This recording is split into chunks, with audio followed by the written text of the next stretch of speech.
En la gélida quietud de la noche, desde la cima de su imperio de cristal y acero, la todopoderosa Isabela de la Vega escuchó un fantasma.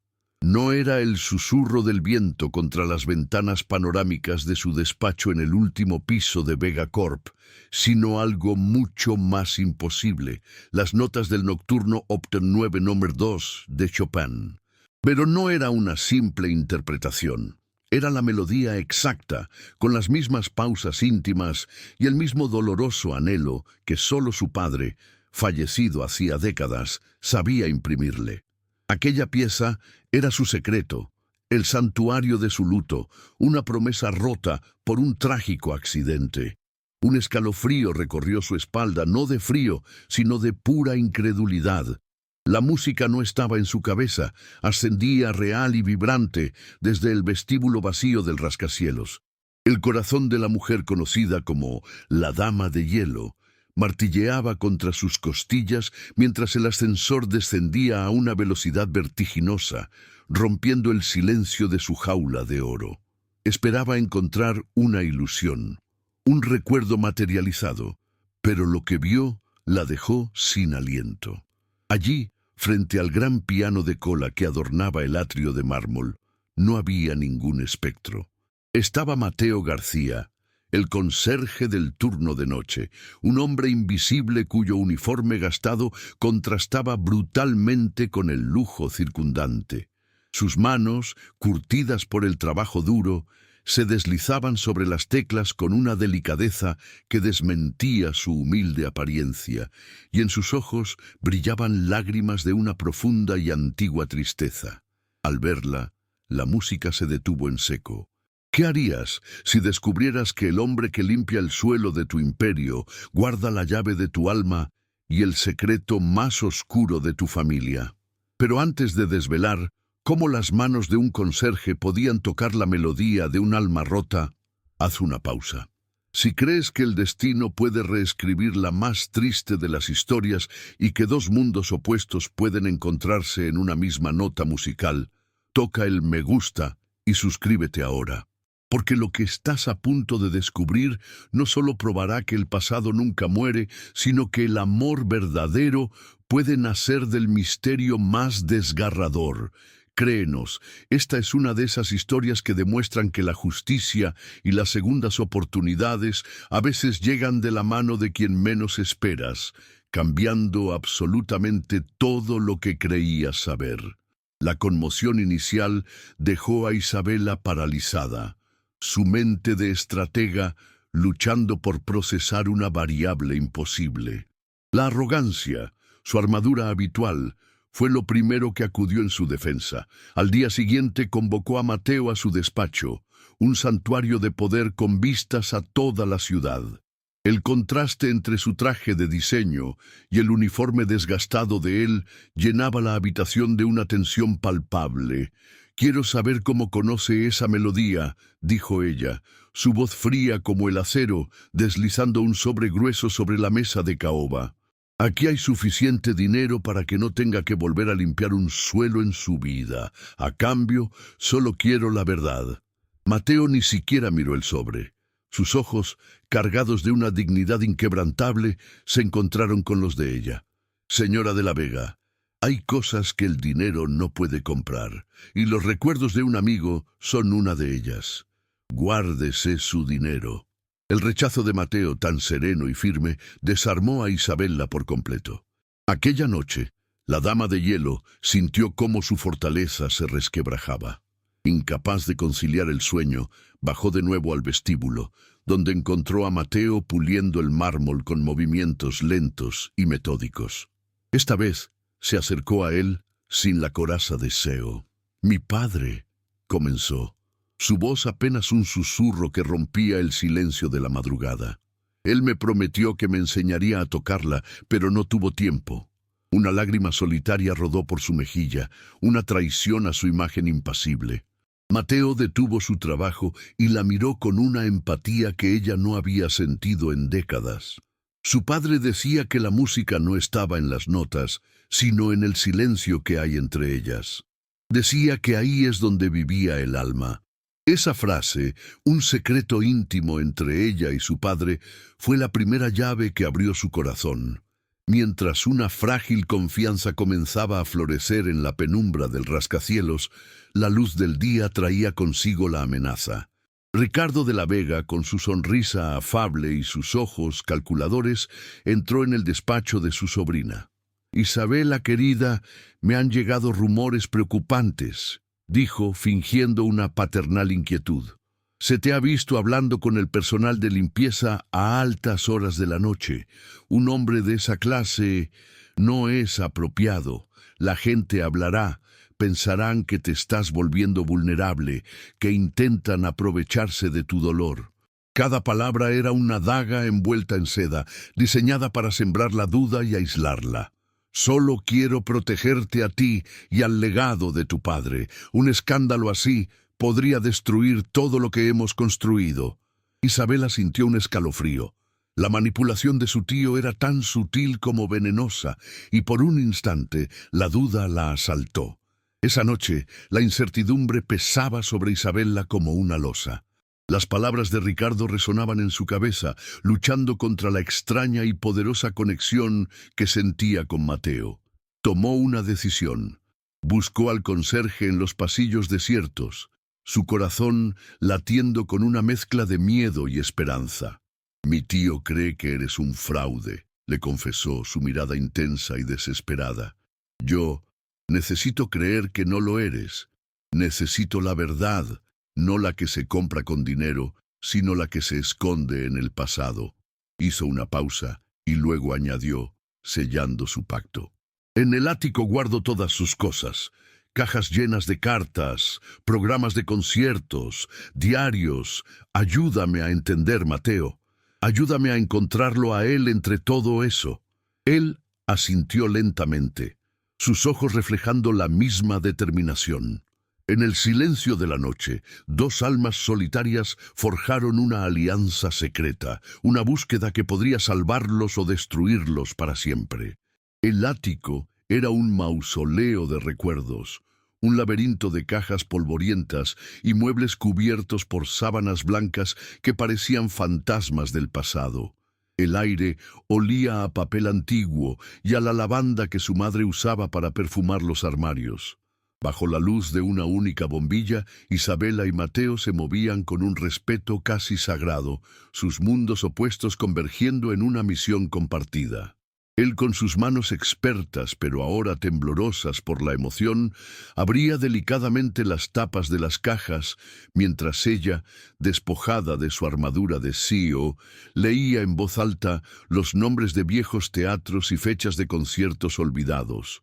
Cada programa, cada fotografía amarillenta era un paso más hacia el corazón de un hombre que ambos, a su manera, habían perdido. Pero la esperanza que florecía en las alturas del rascacielos estaba a punto de ser aplastada por la maldad que acechaba en los pisos inferiores. Ricardo, carcomido por la sospecha, había decidido actuar. Sabiendo que no podía despedir a Mateo sin una causa justificada, urdió un plan cruel y humillante, y, a la mañana siguiente, mientras Mateo realizaba su ronda, fue interceptado por dos guardias de seguridad y el propio Ricardo, cuya expresión combinaba una falsa preocupación con un triunfo mal disimulado. «Señor García, lamento informarle que ha desaparecido un reloj de gran valor del despacho de la señora de la Vega, y, casualmente, lo hemos encontrado en su taquilla». La acusación resonó en el pasillo de mármol, fría y cortante como un fragmento de hielo. El mundo de Mateo se desmoronó. La humillación era un veneno que le recorría las venas. Pero al mirar a Isabela, que había sido alertada y ahora estaba presente, vio algo inesperado, una furia protectora. «Eso es imposible», declaró ella, su voz resonando con una autoridad que hizo retroceder a los guardias. «Conozco a este hombre». Ricardo sonrió con suficiencia. «Querida, la evidencia es clara. Un oportunista que se aprovechó de tu vulnerabilidad». Pero mientras su tío hablaba, la mirada de Isabela se fijó en una caja que Mateo y ella habían abierto la noche anterior. Sobresalía una fotografía que no habían examinado de cerca. Un impulso la guió. Ignorando a todos, se acercó, la tomó y le dio la vuelta. Lo que vio la dejó sin aliento, silenciando por completo el veneno de Ricardo. Era una fotografía de su padre, radiante, con un brazo sobre los hombros de un adolescente de mirada intensa y decidida, un joven Mateo. En el reverso, una caligrafía elegante y familiar lo confirmaba todo. Para mi pequeño prodigio, Mateo, nunca dejes que nadie apague tu música. El futuro de la melodía está en tus manos. Con todo mi afecto, tu mentor, Alejandro de la Vega. El aire se cargó de una electricidad sobrecogedora. Ya no era el conserje y la CEO.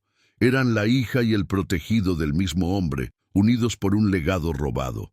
Ricardo, al ver la foto en sus manos, palideció. Su plan no solo había fracasado, sino que acababa de desenterrar el fantasma que más temía. La revelación de la fotografía congeló el tiempo en el opulento pasillo. Ricardo, cuya palidez delataba su pánico, intentó recomponerse con una risa forzada que sonó hueca y frágil. Una simple foto de juventud, Isabela. Tu padre era un hombre generoso, siempre acogiendo a jóvenes con talento. No significa nada. Pero sus ojos, dos pozos de miedo, traicionaban sus palabras.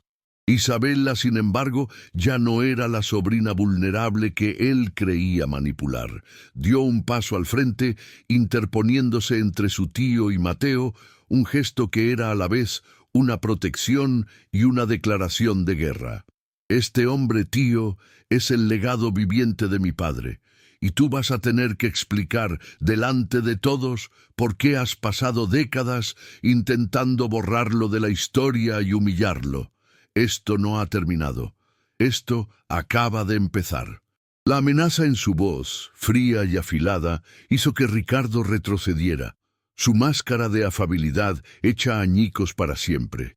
Con el corazón latiendo a un ritmo frenético, Isabela guió a Mateo de vuelta a la seguridad de su despacho, cerrando la puerta al mundo y a las mentiras de su tío. La adrenalina de la confrontación dio paso a una urgencia helada. «No será suficiente», dijo Mateo, su voz grave y cargada con la sabiduría de quien ha conocido la injusticia. «Él lo negará todo. Dirá que es un montaje, que te estoy manipulando». Isabela asintió, su mente estratégica funcionando a toda velocidad. Corrió hacia una estantería y sacó el viejo diario de su padre, el mismo que habían estado revisando. «Tiene que haber algo más», susurró, pasando las páginas con una desesperación febril. Y entonces lo encontraron. Una entrada corta, escrita con una caligrafía temblorosa. «Ricardo está fuera de sí. Me ha amenazado directamente. Dice que no permitirá que malgaste mi fortuna en el futuro de Mateo». El aire se volvió gélido. Ya no era una simple envidia, era un motivo. La revelación los impulsó de nuevo al ático, pero esta vez no buscaban recuerdos, sino un arma. El diario mencionaba una carta que Alejandro pensaba enviar a su confidente más cercano, un director de orquesta en Viena, detallando sus temores. «Nunca la envió», murmuró Isabela, recordando que el accidente ocurrió 2 días después de esa anotación. La búsqueda se volvió frenética, una carrera contra el tiempo y contra el mal que sabían que Ricardo era capaz de cometer. Revisaron cada caja, cada libro, cada partitura. Fue Mateo quien, con su mirada acostumbrada a observar los detalles que otros ignoran, se fijó en un pequeño desnivel en el fondo de un viejo baúl de viaje. Al presionar la madera, un compartimento secreto se abrió, revelando un único sobre amarillento, sellado con el escudo de la familia de la Vega. El corazón de Isabela se detuvo. Era la pieza que faltaba. Con manos temblorosas, Isabela rompió el sello y desdobló el papel. La caligrafía de su padre llenó la página, cada palabra una puñalada de verdad dolorosa. La carta no solo detallaba las amenazas de Ricardo, sino que exponía su sospecha más oscura. Creía que su hermano era capaz de sabotearlo para quedarse con todo. Mencionaba explícitamente su preocupación por los frenos de su coche, que habían fallado misteriosamente la semana anterior. La verdad era un monstruo que finalmente salía a la luz, completo y aterrador. Las lágrimas de Isabella no eran de tristeza, sino de una furia purificadora. Mateo puso una mano firme en su hombro, un ancla en medio de la tormenta. «La junta directiva es en 2 días», dijo ella, su voz ahora un témpano de hielo. «Será nuestro escenario. Le arrancaremos la máscara delante del imperio que tanto ansiaba robar. La justicia, por fin, tendrá su propia melodía». La sala de juntas de Vega Corp era un mausoleo de poder, donde el aire era gélido y las ambiciones se servían frías. Ricardo de la Vega presidía la reunión con una sonrisa de depredador, seguro de su victoria inminente, listo para dar el golpe de gracia a la reputación de su sobrina. Pero entonces, la gran puerta de roble se abrió de par en par, silenciando el murmullo de los directivos. Isabela entró no como la mujer rota que todos esperaban, sino como una reina reclamando su trono. A su lado, con una dignidad que desarmaba, caminaba Mateo. El shock fue instantáneo y palpable. Ricardo sintió una punzada de pánico helado al verlos juntos, pero su arrogancia lo cegó. Para él, solo era un conserje. Para Isabela, era su ejército de un solo hombre, y su mirada prometía una guerra que él no estaba preparado para librar. «Antes de discutir las cifras de este trimestre», comenzó Isabela, su voz resonando con una autoridad que hizo que todos se enderezaran en sus asientos de cuero, «me gustaría hablar de legados, del legado de mi padre, Alejandro de la Vega». Ricardo sonrió con condescendencia, esperando un discurso sentimental, pero Isabela se giró hacia Mateo. «Les presento a Mateo García. No es el conserje, es el prodigio que mi padre iba a apadrinar, el futuro que le fue robado». Proyectó en la pantalla la foto de su padre con un joven Mateo, seguida de la página del diario. «Mi tío, aquí presente, no soportaba la idea de que mi padre invirtiera en el talento de otro. Lo consideraba una amenaza». Ricardo se rió, una risa forzada y hueca. «Por favor, dramas de una sobrina inestable manipulada por un oportunista». Pero la sonrisa de Ricardo se congeló cuando Isabela sacó el sobre amarillento. «La inestabilidad, tío, a veces nos ayuda a encontrar verdades que otros entierran muy hondo». Su voz bajó, convirtiéndose en un susurro letal que cortó el aire de la sala. «Esta es una carta que mi padre nunca pudo enviar». Empezó a leer, y cada palabra era un martillazo en el ataúd de Ricardo. «Temo por mi vida. Ricardo está fuera de control. Me ha amenazado directamente. Dice que no permitirá que malgaste mi fortuna en el futuro de Mateo. Sospecho de los frenos de mi coche. Han fallado de forma extraña». El silencio que siguió fue tan profundo y pesado que parecía que el propio edificio contenía la respiración. Todas las miradas, antes curiosas, ahora eran acusadoras y se clavaban en Ricardo, cuyo rostro era una máscara de puro terror.